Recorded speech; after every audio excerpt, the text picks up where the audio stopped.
বাংলাদেশে গত ১৬ বছর ধরে যে মানবতা বিরোধী অপরাধগুলো সংগঠিত হয়েছে সেই অপরাধের যিনি প্রধান আসামি অর্থাৎ অপরাধের নিউক্লিয়াস শেখ হাসিনা তার মামলার তারিখটা নির্ধারিত ছিল এবং দ্বিতীয় মামলাটিতে বাংলাদেশের মন্ত্রিপরিষদের যে সমস্ত সিনিয়র সদস্য আওয়ামী লীগের সাধারণ সম্পাদক ওবায়দুল কাদের সহ সাবেক স্বরাষ্ট্রমন্ত্রী সহ ক্যাবিনেটের উল্লেখযোগ্য সদস্যবৃন্দ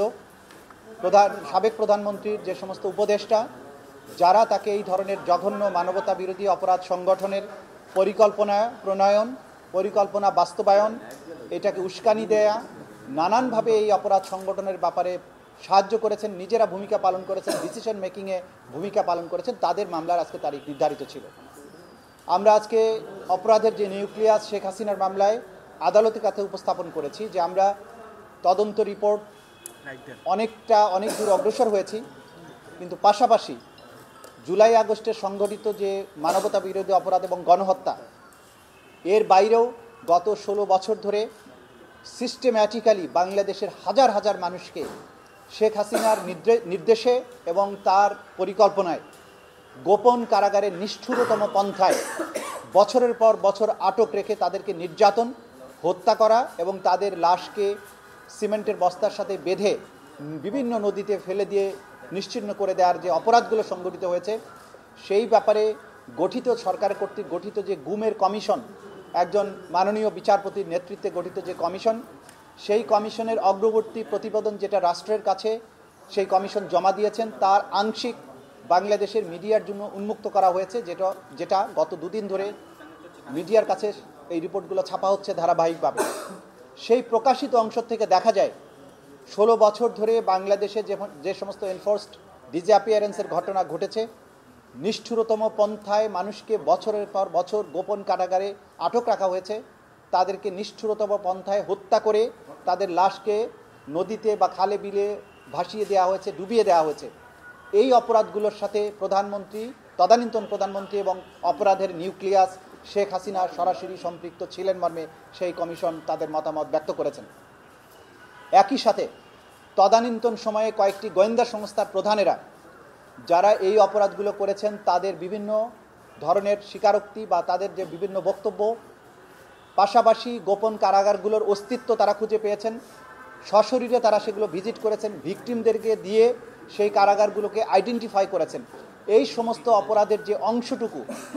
সেই অংশটুকুর ব্যাপারে আমরা তদন্ত কমিশনের রিপোর্টের মাধ্যমে যে তথ্য প্রমাণাদি পেয়েছি সেগুলোর ব্যাপারেও ট্রাইব্যুনাল এই অপরাধগুলোকে তাদের তদন্তের জন্য আমলে গ্রহণ করছে এবং এই ব্যাপারেও আমরা রিপোর্ট প্রদান করব। একই সাথে শেখ হাসিনার বিরুদ্ধে গণহত্যা এবং গুম সংক্রান্ত যে অপরাধ সেগুলোকে মিলিয়ে তদন্ত রিপোর্ট দাখিল করতে হবে। সেই ব্যাপারে আমরা সময় চেয়েছি, আদালত ২ মাস সময় দিয়েছেন। আগামী ১৮ই ফেব্রুয়ারি এই মামলার পরবর্তী তারিখ ধার্য থাকবে এবং আমরা চেষ্টা করব এর মধ্যে যাতে একটা অগ্রগতি প্রতিবেদন অথবা সম্ভব হলে তদন্ত প্রতিবেদন যাতে আমাদের তদন্ত সংস্থা দিতে পারে সেই ব্যাপারে আমরা দিনরাত কাজ করব, আমরা সচেষ্ট আছি। একইভাবে মন্ত্রিপরিষদের সদস্য যারা আছে ওবায়দুল কাদের সহ বাকিদের ব্যাপারে যারা গ্রেপ্তার আছে, ডক্টর আব্দুর রাজ্জাক যিনি আগের দিন পর্যন্ত এখানে ওয়ারেন্ট ইস্যু হয়েছিল, প্রোডাকশন ওয়ারেন্ট, তাকে আজকে গ্রেপ্তার দেখানো হয়েছে এবং তাদের ব্যাপারেও তদন্ত কার্য চলমান আছে। এবং এই মন্ত্রীদের মধ্যে বিশেষ করে ২-১ উপদেষ্টা যারা গুমের সাথে জড়িত ছিলেন, যারা গুমের মধ্যে ২-১জনকে ছাড়ানোর ব্যাপারে ভূমিকা পালন করেছিলেন এবং তাদের এই গোয়েন্দা সংস্থাগুলোর যারা সম্পৃক্ত ছিলেন তাদের সাথে গুম কমিশনের ইন্টারভিউর মধ্য দিয়ে এটা দেখা গেছে যে প্রধানমন্ত্রী হাসিনার নির্দেশে যে তাদেরকে রাখা হয়েছে তার ইচ্ছা এবং অনিচ্ছায় কাউকে আটক রাখা বা ছাড়া হতো, সেগুলো গুম কমিশনের তদন্তে আমরা পেয়েছি। এই বিষয়গুলো নিয়ে আমরা এই তদন্ত করছি এবং এগুলো রিপোর্ট একসাথে আসবে এবং সব কিছুর বিচার একসাথে হবে।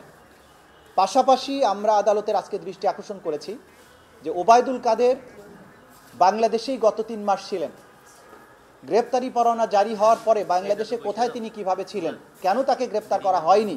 বা তিনি কিভাবে পরবর্তীতে বাংলাদেশের সীমান্ত অতিক্রম করেছেন, এই ব্যাপারে আইন শৃঙ্খলা রক্ষাকারী বাহিনীর কাছে একটা ব্যাখ্যা চাওয়া হয়েছে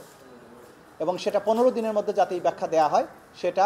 জানানোর জন্য আদালত নির্দেশ দিয়েছেন। একই সাথে অপরাধের নিউক্লিয়াস শেখ হাসিনা তিনি